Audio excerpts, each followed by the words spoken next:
జై స్వరాజ్య టీవీ వారికి ధన్యవాదాలు. మన కోల్కతాలో జరిగిన మెడికల్ కాలేజ్ స్టూడెంట్స్ అమ్మాయిపై అఘాయిత్యం చాలా బాధగా అనిపిస్తుంది. ఇలాంటి సంఘటనలు మన దేశంలో జరుగుతున్నాయి.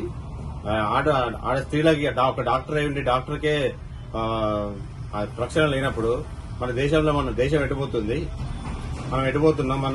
మనకు కొత్త చట్టాలు రావాల్సిన అవసరం ఉన్నది దేశంలో. ఇలాంటి కరుణ కట్టిన నేరస్తుని కఠినంగా వృద్ధి చేయాలి, రోడ్డు పైన ఉరికించి కొట్టాలి, చంపాలి కూడా. మనకు కొత్త చట్టాలు ఇట్లాంటి జరిగినప్పుడు అప్పుడే నేరస్తునికి కఠిన శాస్తి చేయాలి. మన గవర్నమెంట్ అట్లా ఉండాలి. మన సిస్టమ్ కూడా చేంజ్ కావాలి. మన దేశ సిస్టమ్ చాలా చేంజ్ కావాలి అని కోరుకుంటున్నాను. సో ఇక్కడ ఎంజీఎం జూనియర్ డాక్టర్స్ గత 4 రోజుల కానుంచి నిరవధిక సమ్మె చేస్తూ ఉన్నారు, దీక్ష చేస్తూ ఉన్నారు.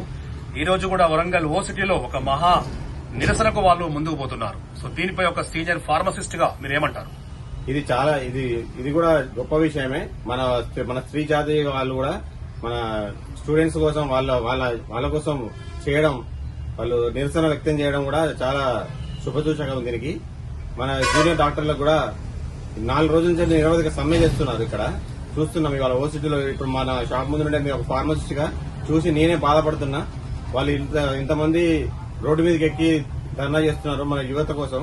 మన ఫార్మసీ ఒక డాక్టర్ కోసం అని మన దేశంలో కూడా చేంజ్ కావాల్సిన పరిస్థితి వచ్చింది. జై Swarajya world TV exclusive coverage from Warangal చౌరస్తా.